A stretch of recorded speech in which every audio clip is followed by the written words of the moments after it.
que está muy en boga en la actualidad, ¿no? Se habla mucho el concepto de posverdad y quiero que trabajemos precisamente ese concepto. Y para tal fin quiero que leamos Proverbios capítulo 23, versículo 23. La primera parte del versículo dice, compra la verdad y no la vendas. Y definitivamente es una motivación, un consejo, un imperativo que debemos nosotros tener en cuenta porque definitivamente debe ser así. Y quiero entonces hablar, reitero, del concepto de Biblia, teología y posverdad.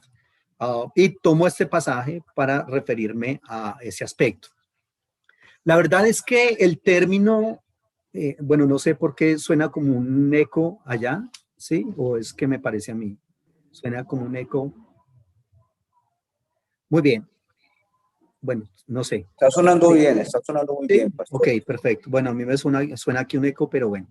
La verdad es que el término posverdad está, A digamos, mí me está sonando perfecto. Ok, gracias. El término posverdad se empezó a acuñar en el 2016 en la campaña del Brexit, cuando el Reino Unido sale de la Unión Europea. Y a partir de ahí se utiliza ese término porque fue algo que marcó la pauta.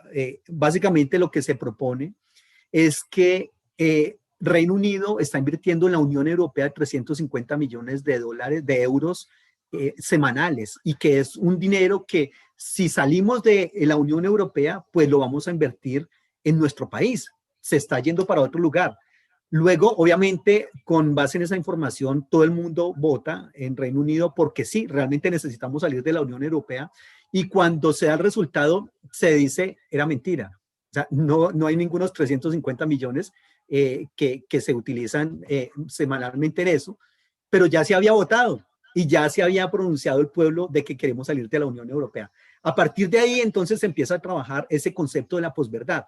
Pero la verdad es que, si bien es un concepto que se empieza a trabajar ahí como concepto, como término posverdad, lo que pasa es que de la verdad se ha hablado desde siempre. Y lo que pasa es que ha habido siempre una lucha en cuanto a que los hechos objetivos son menos influyentes, que realmente los hechos no interesa tanto.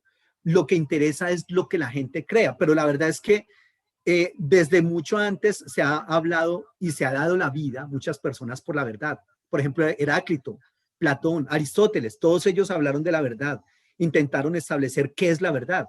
De hecho, recordemos nosotros que Sócrates muere por la verdad, ¿cierto? Y es condenado a beber la cicuta, en contra precisamente de los sofistas, a quienes Sócrates está acusando de que ellos no enseñan la verdad, sino lo que necesitan que sea enseñado el que les está pagando. Entonces, siempre hay alguien que paga por fabricar verdades, ¿correcto? Y esa es la gran lucha de Sócrates para estas personas. Y ese concepto se repite hasta en la actualidad. Hoy también se trabaja con gente que paga para construir verdades porque les conviene hablar más desde esa perspectiva. Y en ese juicio que se le hace a Sócrates no son acusaciones reales, es un juicio que va más allá de las pruebas reales. Entonces, termina sucediendo que el mejor de los sofistas es el que convence a todos y es el que más defiende la verdad. Y por otro lado, también hay que saber mentir. Cuando se montan esas grandes bodegas, grandes fábricas de la verdad, son bodegas y fábricas muy bien montadas, con una estructura espectacular, porque, cuidado, para decir una mentira que todo el mundo crea, pues tiene que ser una mentira muy bien creada, ¿ya? Entonces empiezan a invertir los términos, la verdad no importa, lo importante es lo que se le hace creer a los demás, es decir, hacer pasar un argumento, según Platón lo planteaba, hacer pasar un argumento más débil como el más fuerte, y el más fuerte como el más débil. Y eso se lograba con el solo poder de la oratoria. Eso es lo que propone Platón entonces, de lo que nosotros hoy diríamos como la posverdad. El asunto es que el prefijo pos es un prefijo que juega con lo extemporáneo. Entonces, ¿qué pasa? Ese prefijo pos de la posverdad toma de todas esas categorías tradicionales, pero les coloca un ropaje propio de nuestro tiempo, lo arroja a nuestra contemporaneidad. Y entonces la posverdad es el clásico tratamiento sobre el problema de la verdad, pero revestido con lo material, con los recursos, con los sistemas de nosotros, de nuestra posmodernidad. Y por eso entonces se habla de la posverdad. En la actualidad hay ciertos aspectos que no se tenían en la época de Sócrates ni de Cristo, porque Cristo también murió por la verdad. Los profetas veterotestamentarios también hablan de la verdad y mueren por ella. En la actualidad, entonces, reitero, son los mismos conceptos, los mismos problemas, pero revestidos de nuestra problemática. Entonces, por eso se trabaja de esa manera. La posverdad es algo de lo que se está hablando desde siempre, pero en nuestro caso, entonces, se tiene lo que se llama la revolución mediática, los medios masivos de comunicación, las grandes autopistas de la información. Recordemos que si hay algo que identifica y que caracteriza específicamente a la modernidad, son esas famosas grandes autopistas de la información, todas a un clic de distancia. Pero curiosamente, en la actualidad hay más desinformación que cualquier otra época del mundo, precisamente por eso. Y estos medios son utilizados por la política, por la economía, por la publicidad, es decir, por todo lo que necesite construir una verdad, un sofisma, entonces le echa mano a todos estos medios masivos de comunicación. Entonces, todo poder debe hacerse pasar como algo legítimo y resulta que el saber tiene estrecha relación con el poder. Y por lo tanto, el que maneja el saber maneja el poder. El que maneja el poder debe manejar el saber. Pero ¿qué es verdad según el texto bíblico? Recordemos que en el hebreo hay un término para verdad que es emet. Y en el griego hay otro término que es el famoso término alitía o aliteia, de acuerdo a la escuela de pronunciación que usted utilice. El emet denota una realidad que es firme, que es sólida. Ojo, una realidad que es firme, que es sólida, que es vinculante. Es algo que no se puede desconocer ni negar porque es verdadero. Cuando se habla de personas, hablando de esas personas con característica de verdad, lo que está haciendo es caracterizando su acción, sus palabras, los pensamientos, y todo eso sugiere obviamente una integridad en esa persona.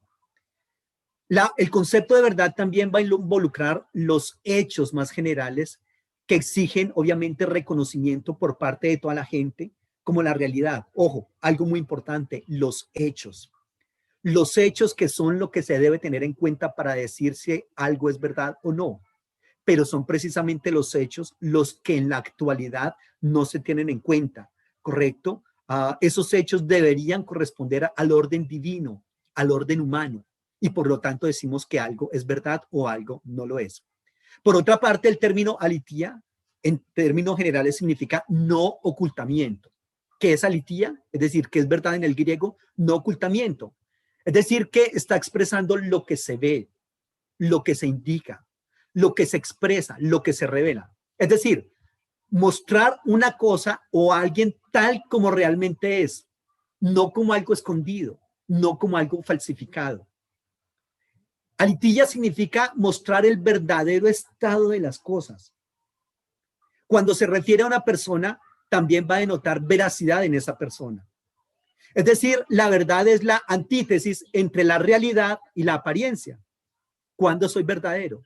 Cuando expreso realidad, no una apariencia. Según Deuteronomio 22:20 y Primero de Reyes 10:6, Daniel 10:1, en derecho el término emet se usa para la verdad real de una causa, de un proceso, según se muestra por los hechos. Así es de que los hechos van a zanjar un asunto más muy importante de todo reparo, como también en el caso de la palabra del Señor, que se habla de ella como verdadera, porque está avalada por unos hechos, según nos dice Primero Reyes 17:24 o Jeremías 23:28. Entonces, considerar los hechos es indispensable para impartir correctamente justicia. Por ejemplo, como en Zacarías 7:9 o Zacarías 8:16. Recordemos, la verdad debe estar respaldada por los hechos. Entonces, el término alitía es aquello que tiene certidumbre, que tiene fuerza. Por ejemplo, como una norma válida, según Efesios 4:21 o Gálatas 1:6, o como rectitud judicial, también ese término significa rectitud judicial, como en Apocalipsis 15:3, o como honradez, según Juan 3:21 o segunda de Juan 4, o también en primera de Corintios 13:6. Entonces, posverdad son las circunstancias en las que los hechos objetivos, cuidado, son menos influyentes en la formación de una opinión pública. O sea, que en la posverdad los hechos no son tan importantes, no son tan objetivos como el apelar a las emociones y a la creencia personal. Es decir, en la posverdad realmente no nos interesan tanto los hechos, ¿no? Eso guardémoslo, eso ocultémoslo, enterrémoslo sobre o debajo de una capa de una sintaxis, de unos sofismas muy bien elaborados que la gente empiece a creerlos. Para que ellos los crean, apelemos a las emociones y apelemos no a una verdad universal, sino a su creencia personal. ¿Qué es verdad? Lo que usted cree que es verdad está bien, eso es verdad. Desde esa perspectiva, cuando una verdad deja de ser algo general, pues entonces, si bien, como dijo Nietzsche, todos tienen la verdad, ninguno tiene la verdad. Y eso es bastante preocupante. Entonces hay una utilización de las redes sociales como mecanismos de manipulación, de creación de la opinión pública. ¿Qué es lo que nosotros queremos que la opinión pública crea? Esto. ¿Quién dice qué es lo que debe creer la opinión pública? El que paga para que le construyan la verdad. ¿Ya? Y entonces se apela a todo ese poder que se tiene en las redes sociales y se construye esa opinión pública. Entonces, ese sentido común se empieza a trabajar mediante centros de cómputo, mediante bodegas donde se fabrican las mentiras y las verdades. Obviamente esas bodegas están dirigidas por especialistas en publicidad, en psicología, en comunicación social, en política. ¿Quiénes mandan ahí? Los que dirigen. Ellos organizan, encausan la opinión pública, encendiendo un debate cuando quieren o apagando otro debate, polarizando, viralizando una noticia que es falsa, pero se viraliza. Y entonces finalmente todo el mundo termina creyendo eso que no es verdad, pero se viralizó. Entonces, si las redes sociales lo dicen, debe ser verdad. Finalmente, es una mentira. ¿Listo? Y obviamente eso tiene unos resultados muy fuertes. Por ejemplo, las grandes estrategias de marketing, ventas de productos. Cuando se quiere que alguien venda un producto, aunque los productos no hagan lo que dice la publicidad, pero si invertimos muchísimo en esa publicidad, vamos a vender sin duda mucho. Cuando se lanza una película, esos son asuntos que realmente no son tan relevantes, o a veces sí lo son. Pero por otro lado, también esto es bastante complejo porque con la famosa posverdad se ganan elecciones. Se obtiene apoyo a medidas antipopulares. Bienvenido entonces el aborto legal. Sí, y plantean una cantidad de sofismas, correcto, de posverdades, para que usted y yo terminemos diciendo definitivamente sí, el aborto tiene que ser legal porque mire todo lo que me dijeron. Apelando a mis emociones, apelando a lo que yo creeré o debo creer personalmente. ¿Ya? Entonces se generan opiniones favorables ante un conflicto, y puede ser un conflicto bélico, étnico, religioso, como nosotros hemos visto en el mundo en reiteradas ocasiones en muchos aspectos. Entonces nosotros, ¿qué creemos o qué no creemos? Lo que nos hacen creer los grandes medios de comunicación a partir de la posverdad. Con esa posverdad se genera odio, se genera intolerancia. Y obviamente esa posverdad siempre va a apelar a la emoción y no a la razón. Y eso es bastante complicado. Es que si te mueven las emociones y si te dejas mover fácilmente, las emociones pueden hacer contigo y pueden hacerte tomar decisiones, la que sea, porque tu emoción manda sobre tu razón. Por otro lado, se ataca mucho a la persona. no tanto a los argumentos, sino que eso va en contra de las personas. Los argumentos no, porque los argumentos son creados. Los argumentos los fabricamos acá. A ver, usted tiene dinero para comprar una verdad, no hay problema. ¿Qué verdad quiere comprar? ¿Qué verdad quiere que le construyamos? Y con base en eso, entonces se construye la verdad que se quiera. ¿Y por qué se toman todo ese trabajo y esa molestia de construir verdades? Porque les conviene más esa verdad que está siendo construida que la verdad verdadera. Esa verdad verdadera no nos interesa, no nos sirve. Necesitamos que la gente crea esto. Cuando ustedes recuerdan cuando se hizo en los famosos acuerdos de paz y que se llevó eso a votación, ¿recuerdan ustedes? Aquellos argumentos que se crearon para que la gente votara por el no, eso es posverdad. No eran argumentos ciertos.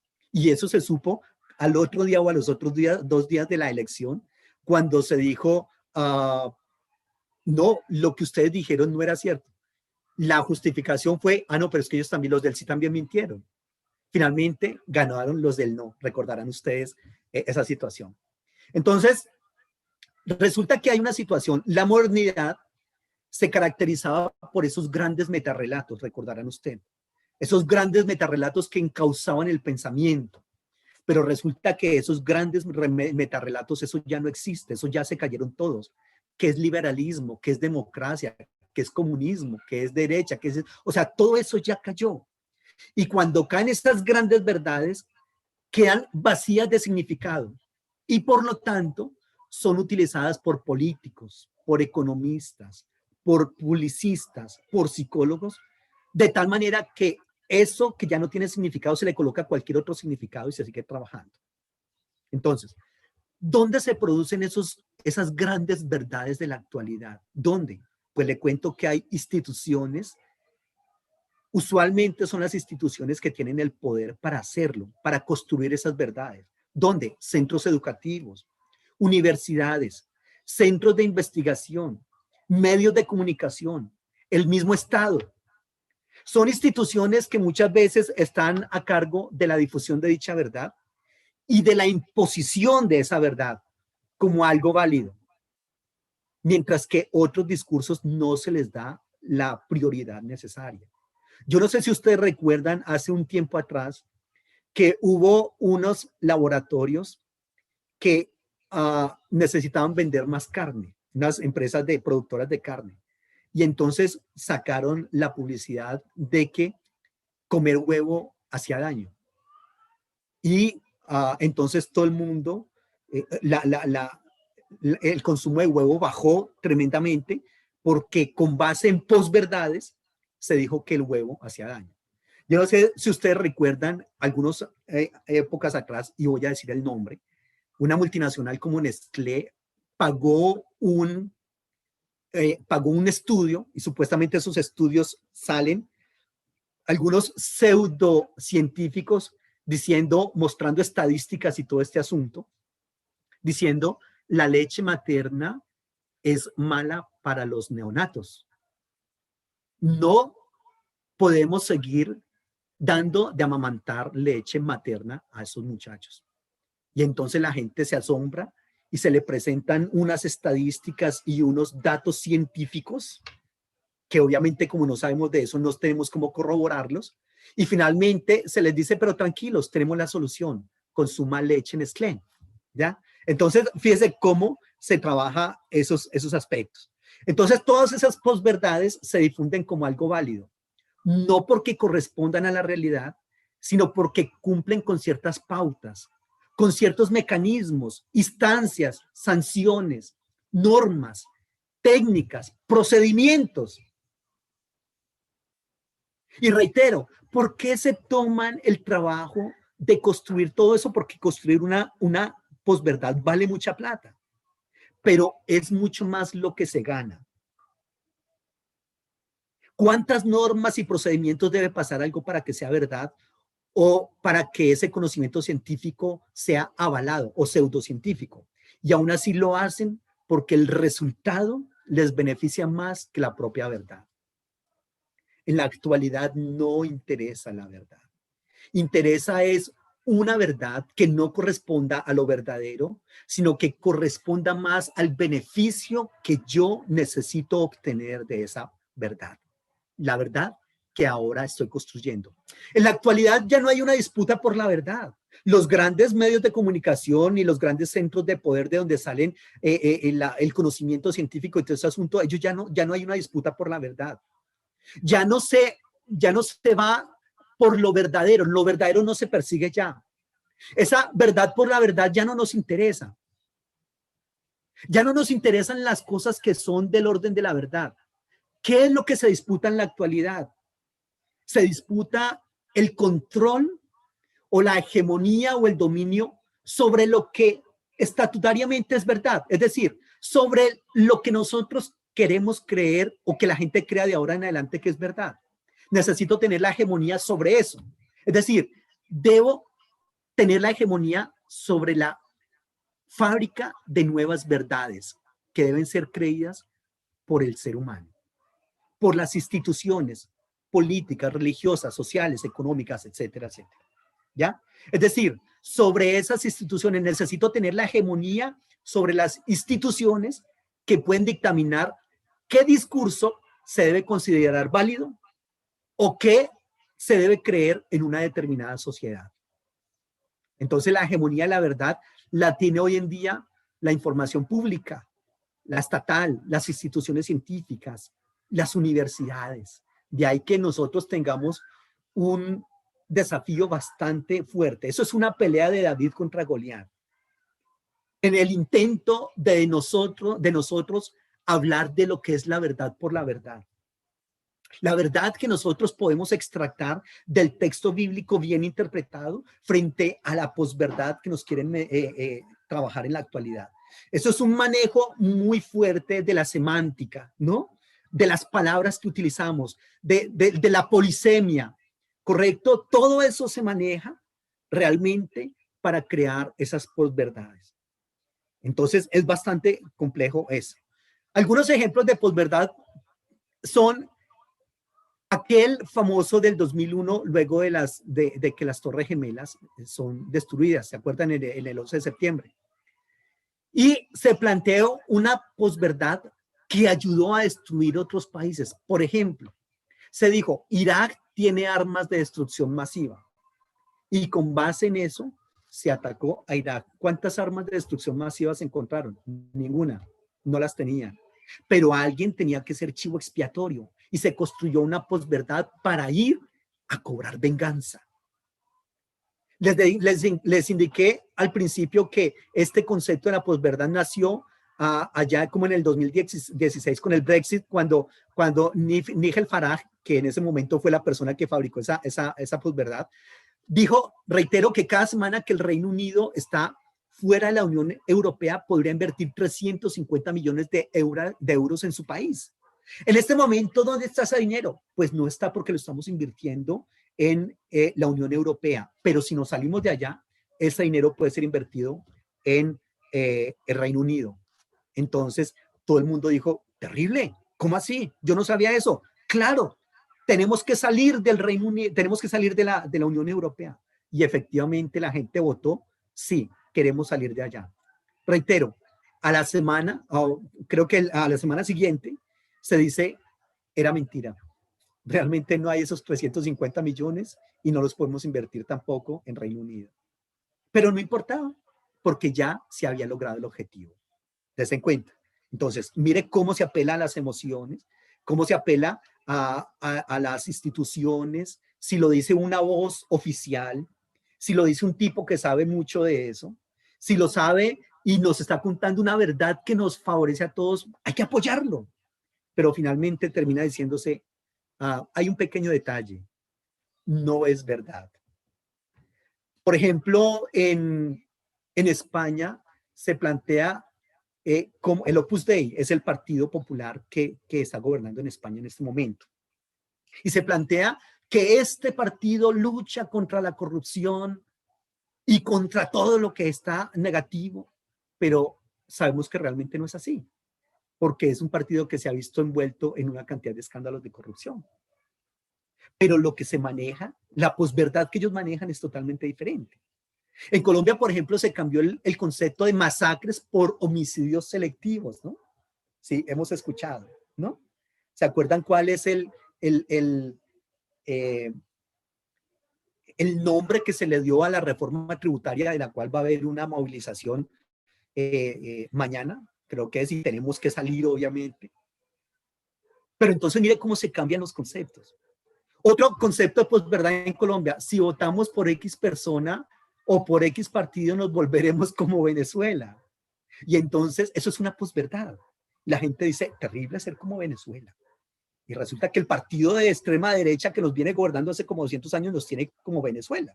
Pero nos manejan y nos ganan las elecciones diciéndonos, si votan por ellos van a ser como Venezuela. Entonces se apela a las emociones, se apela a las creencias personales. Y en ese proceso la verdad como tal no tiene importancia. Porque aunque la verdad exista, se generan conceptos desde los centros de poder para establecer qué determinadas ideas pasan como si fuesen verdaderas y cuáles no. De ahí que nosotros tenemos que estar muy atentos, comparar muchísimo lo que se propone en la actualidad como verdad con la verdad que nosotros tenemos del texto bíblico. Ojo, bien interpretado ese texto bíblico. Y curiosamente, todos saben que eso está armado, todos saben que eso es mentira, pero todos necesitan creer en eso mismo porque les sirve para sus propios intereses. Y por lo tanto, sabemos que es mentira, o perdón, no digamos mentira porque es ofensivo. Me estás ofendiendo porque, perdón, estás diciendo que yo soy mentiroso. Haz el favor y me respetas. Entonces, no se puede decir en la actualidad mentira, ¿no? Entonces, hablemos de posverdades. Todo el mundo sabe que esa es una posverdad, pero todo el mundo se amaña a eso porque nos sirve para nuestros propios intereses. Porque tengamos en cuenta una cosa: el poder en la actualidad no reprime, el poder en la actualidad normaliza, va construyendo nuestra forma de pensar, haciendo que algo sea normal. Eso es normal. Entonces es muy normal que cada día prácticamente maten un líder social en Colombia, pero es normal. Que haya más de una masacre en Colombia, pero cuidado, recuerden que ahora no son masacres, ahora son asesinatos selectivos, ¿no? Homicidios selectivos, ¿no? Entonces van construyendo formatos de pensamientos. Cuidado, no de información. La información, eso es lo de menos. Los contenidos fluyen por todo lado. El acento son los formatos de pensamiento que están construyendo en nosotros. ¿Listo? Esas estructuras con las que pensamos nosotros la realidad. ¿Y cuál es el peligro de eso? Hay muchísimos peligros. Por ejemplo, que nos están obligando a renunciar al pensamiento crítico. Amén por el pensamiento crítico. El pensamiento crítico nos ayuda a reevaluarnos, a mirar si hay algo que es correcto o si no es correcto. Nos están obligando a renunciar a la información verdadera. Bien lo dijo ese tipo que, si bien muchas veces es tan odiado, también muchas veces es tan acertado, y me refiero a Federico Nietzsche. Dado que todo es verdad, ya nada lo es. Dado que todos tienen razón, entonces ya nadie la tiene. Entonces, en la actualidad se habla mucho de que es tu verdad. Y yo respeto tu verdad, por favor, respeta la mía. Perdón, pero es que hay una verdad que es una verdad por antonomasia, a la cual nosotros no podemos decirle, no sigo esa verdad, porque finalmente la verdad bíblica es aquella por la cual, ese filtro por el cual nuestra verdad va a pasar. ¿Y qué vamos a hacer entonces al respecto? Entonces, los hechos que respaldan una verdad eran muy importantes, pero ya no. Los hechos no nos interesan. Esos hechos, perdón, ¿y qué hacemos con estos hechos? Por favor, ocúltelos, que no se vean. Los noticieros nos ayudan. Las grandes entidades oficiales nos ayudan con eso, tranquilos, no hay problema. Porque lo importante es la capacidad de argumentar. La ciencia, la objetividad ya no son importantes en este aspecto de la posverdad. Es importante la masa mal informada. Eso sí es importante. Lo cierto es lo que yo creo, aunque no pueda demostrarlo. Pero finalmente lo que creo es mi verdad, ¿no? Hay muchísimas palabras mordazas en la actualidad que silencian inmediatamente a cualquier persona que desee debatir lo que se está haciendo. Entonces, manipular el lenguaje para que diga exactamente lo contrario de lo que se quiere decir. Y todo eso es bastante delicado, bastante delicado. Recordemos nosotros que donde hay poder hay resistencia, pero que nosotros no podemos ser la clase de resistencia y los enemigos que el poder necesita tener. Tenemos que hacer una diferencia entre quién es un simplemente reaccionario y quién es un verdadero intelectual. Y desde esa perspectiva nosotros tenemos que reconocer, compra la verdad y no la vendas. Mi pueblo fue destruido porque le faltó conocimiento. A ver, ¿dónde está ese conocimiento que me avala a mí para poder hacer frente a esos sistemas que están creando posverdades en la actualidad? Eso es lo que tengo que trabajar. ¿Qué debo hacer entonces? La Biblia habla de que la verdad está ligada con el conocimiento de la divinidad. Eso nos plantea Oseas 4:1, segundo Samuel 7:28. El conocimiento de la verdad, de la divinidad, está ligado a la verdad. La verdad está ligada al conocimiento de la divinidad. Por otro lado, el conocimiento y la sana interpretación del texto bíblico. Salmo 19:1, Salmo 119, 160. Ojo, nosotros sabemos que este texto, desde la perspectiva que por lo menos manejo yo, no podemos hablar de que la Biblia es una interpretación verbal, una inspiración verbal con inerrancia, pero sí lo que podemos decir es que el mensaje divino está ahí y que nosotros tenemos que sacar y sacar y sacar para extraer de ahí ese mensaje divino que tiene principios perennes, que no pueden ser vendidos, negociados, que tiene que haber un conocimiento de los hechos. Yo debo de conocer los hechos como tal, no lo que se dice de ellos. Y si se va a hablar de lo que se dice de ellos, miremos 2, 3, 4, 5 perspectivas diferentes de lo que se dice y de lo que se interpreta de esos hechos. Conocer muy bien el contexto de lo que se me está hablando. Saber qué es mentira. Pero ¿qué es mentira? El término para mentira en el griego es el famoso pseudo, ¿no? Entonces hablamos de pseudo profeta, pseudo profesional, pseudo tal. La mentira no es simplemente lo opuesto a la verdad, sino que la mentira lleva el sentido de la falta de verdad en tanto carencia de la realidad como la falta de verdad en tanto error. Y el mentir es éticamente incorrecto en virtud del orden del mundo. Un orden del mundo, un orden que está divinamente protegido, que vincula lo correcto con la verdad. ¿Qué es la verdad? Lo correcto. ¿Qué es lo correcto? La verdad. ¿Correcto? Entonces tenemos que entender muy bien qué es mentira, qué es verdad, qué es posverdad, qué debemos hacer al respecto. El Señor nos ayude porque, reitero, esto es una pelea de David contra Goliat, pero también conocemos el desenlace de eso. Definitivamente hay unas fábricas de verdad muy fuertes, pero también por otro lado tenemos que tener en cuenta que hay una verdad que termina siendo el filtro de la verdad del ser humano respecto a la verdad divina. Y que nosotros finalmente tenemos que decir, ¿qué hacemos? ¿Apoyamos esas empresas, esas grandes fábricas de verdad? ¿O terminamos apoyando la verdad del texto bíblico bien interpretado? Pero definitivamente tenemos que hacer frente a esa posverdad que en la actualidad está cambiando esos esquemas y está cambiando formas de pensamiento y cada vez más se oculta la verdad verdadera para darle paso a la verdad que nos interesa, a la que favorece nuestros intereses. El Señor nos ayude entonces para ser instrumentos de su verdad. ¿Amén? Que entendamos qué es mentira, qué es verdad y entendamos qué es posverdad para decir yo no comulgo con eso. El Señor les bendiga, mis amados hermanos, y gracias por este espacio que me obsequia.